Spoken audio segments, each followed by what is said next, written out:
काम कुठंपर्यंत आलेलं आहे, किती झालेलं आहे? आज नवी मुंबई एअरपोर्टची पाहणी करण्यासाठी माझ्यासोबत आमचे MD, अदानी ग्रुपचे कॅप्टन, त्यांच्यासोबत स्टाफ, व्हाईस MD, आम्ही सर्वजण पाहणी केली. अत्यंत समाधानकारक काम चालू आहे. आमचा असा उद्देश आहे की उद्देश आणि उद्दिष्ट सुद्धा की येणाऱ्या 5 तारखेपर्यंत एअरफोर्सचं एक विमान, ज्याला आपण ट्रायल बेस म्हणतो, आपल्याला त्या रनवेवर लँड करायचं. आणि त्या कार्यक्रमाला माननीय प्रधानमंत्र्यांचं सुद्धा त्यांच्या उपस्थितीत हा सर्व कार्यक्रम घडवण्याचे आमच्या मनोदय आहे. 5 तारखेचा हा कार्यक्रम झाल्यानंतर एअरफोर्सच्या विमानाचं सक्सेसफुल लँडिंग झाल्यानंतर मार्च महिन्यामध्ये डोमेस्टिक एअरपोर्ट चालू करण्याचा आमचा मनोदय आहे. त्यानंतर जूनमध्ये मग पुढील इंटरनॅशनल फ्लाईट्स वगैरे जे ते सुद्धा या रनवेहून जावेत, या पद्धतीचा आमचा सगळा एक प्लॅन आहे. ज्याला गेम चेंजर म्हणतात ते काम या नवी मुंबईत होत आहेत. अनेक बाबी मी त्या ठिकाणी समजून घेतल्या. त्यामध्ये किती टर्मिनल असणार आहेत? जवळपास 4 टर्मिनल आहेत. त्याची कॅपॅसिटी, विमानतळाची कॅपॅसिटी, तिथं लँडिंग होणारे विमानं किती असतील? जवळपास 350 विमानं आपण तिथं एक साथ पार्किंग करू शकतो, असे ते कॅपॅसिटीचं ते विमानतळ आहे. आणि म्हणून मेट्रोची कनेक्टिव्हिटी, इव्हन दो बुलेट ट्रेनची सुद्धा कनेक्टिव्हिटी, त्याला थोडा जरी कालावधी लागत असेल तर हे सगळ्या कनेक्टिव्हिटी आम्ही एकत्र करण्याचा प्रयत्न केला. कोस्टल रोड आहे, म्हणजे सगळीकडनं सगळ्या चहूबाजूने जरी आला तरी आपल्याला मुंबई विमानतळ हे लवकरात लवकर गाठता यावं, हा त्याच्या मागचा प्रयत्न आहे. एका टर्मिनलमधून जरी तुम्ही कोणत्याही जरी टर्मिनलमधून घुसलात तरी तुम्हाला कोणत्याही टर्मिनलला जाता येईल. जसं आपण मुंबईचं विमानतळ पाहतो, टर्मिनल 1, टर्मिनल 2, ते अंतर आहे, त्याला आपल्याला बाहेरून जावं लागतं, जवळपास 35 मिनिटाचा टाईम कालावधी लागतो. तसं न होता एकाच ह्याच्यातून रूटमधून कोणत्याही टर्मिनल तुम्हाला जायची व्यवस्था त्या ठिकाणी केली. एक चांगलं इंटरनॅशनल लेवलचं विमानतळ मला वाटतं या ठिकाणी सिडकोच्या सर्व सहकार्याने, MMRDच्या सहकार्याने इथं अस्तित्वात येत आहे. आणि हा खऱ्या अर्थाने विकासाचा मोठा माइलस्टोन ज्याला म्हणता येईल, तो या नवी मुंबईमध्ये येतो.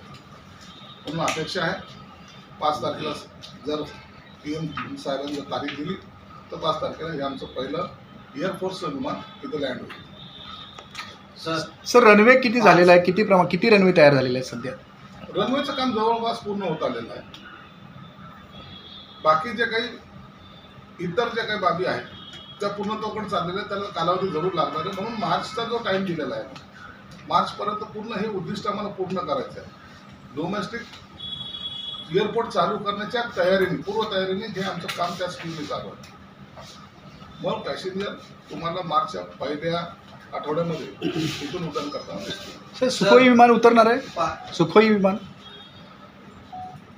सगळा पत्रव्यवहार केला आहे. कोणतं विमान येणार आहे, एअरफोर्सवाले कोणतं विमान देतील, तो हा त्यांचा विषय असल्यामुळं त्याची सगळी मान्यता या 2-3 दिवसामध्ये आम्हाला प्राप्त होईल. सर रडारची चाचणी पूर्ण झालेली आहे का? जर 5 तारखेला विमान उडवायचं म्हणलं तर रडारची चाचणी अजून मला वाटतं बाकी राहिली.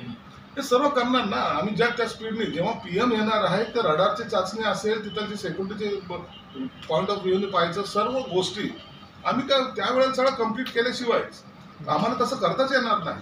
म्हणून या सर्व गोष्टीला आम्ही गती देतोय आणि स्वतः CM साहेब याला मॉनिटर करताय. म्हणून या बाकी सगळ्या गोष्टी ह्या कम्प्लीट होतील.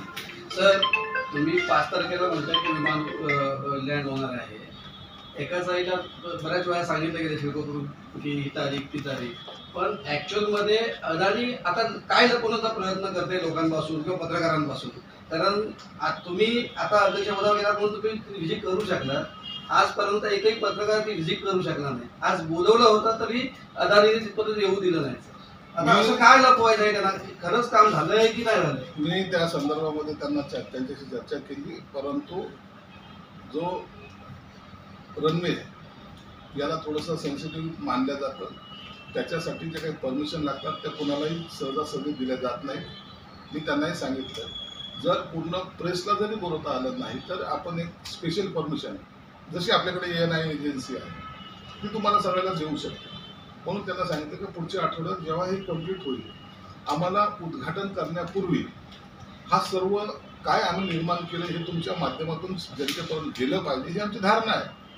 मग पाठवणारं मीडिया तुम्हीच आहात ना, म्हणून तुमच्यापैकी आता सर्वांना घेऊन काहीतरी व्हिडिओ करण्यापेक्षा एक ANI एजन्सीला आपण एक जबाबदार एजन्सी आहे त्यांना घेऊन त्या कॅप्टन त्या भागाचा सर्व फ्लो म्हणजे काही फुटेज आहे ते देण्याचा आम्ही प्रयत्न सर, परमिशन पत्रकारांना भारतामध्ये अनेक एअरपोर्ट बनत आहेत, तिथे जर पत्रकारांना अलाव केलं जातं. नक्कीच आपलं आंतरराष्ट्रीय दर्जाचं विमानतळ आहे, पण जेव्हापासून साईट सुरू झाली तेव्हापासून आम्हाला त्या पॉईंटवर नेण्यात येत नाही. पत्रकार काय दाखवतात की काम सुरू आहे आणि हे टप्प्यात आहे हेच पत्रकारांना दाखवायचं आहे. असं असताना काय एवढे अडचण चुकीचा नाही किंवा तुम्हाला चुकीचं काहीतरी लोकांसमोर घेऊन जायचं असं आमचं म्हणणं सुद्धा नाही. पूर्वी काय झालं याच्याबद्दलची मला कल्पना नाही, परंतु आता आपण हे सगळं जे काही निर्माण करतोय ज्याचं काम करतोय ज्या गतीने काम करतोय हे लोकांसमोर आलं पाहिजे हे माझा स्वतःचा दृष्टिकोन आहे. म्हणून मी त्या दृष्टिकोनाच्या अँगलनेच पाहतोय की आपण काय घेऊन जाऊ शकत नाही काय नाही. रनवेवर आजपर्यंत पत्रकाराला अलाव केलेलं नाही, परंतु या ठिकाणी म्हणून मी मुद्दामून ANIचं नाव घेतलंय की त्यांना किमान त्यांना तरी आपल्याला परमिशन घेऊन त्या रनवेवर जाता येईल का हे सगळं प्रयत्न मी करतो आणि निश्चित तुम्हाला या 2-4 दिवसामध्ये त्याच्याबद्दलची माहिती सुद्धा सर त्याच्यामध्ये काय झालंय ठीक आहे. पत्रकार परिषद झाली असं आपण प्रश्न आपले वेगळे घेऊया परत. झाले काय विचारत नाही ना? चालेल चला ठीक ठीक.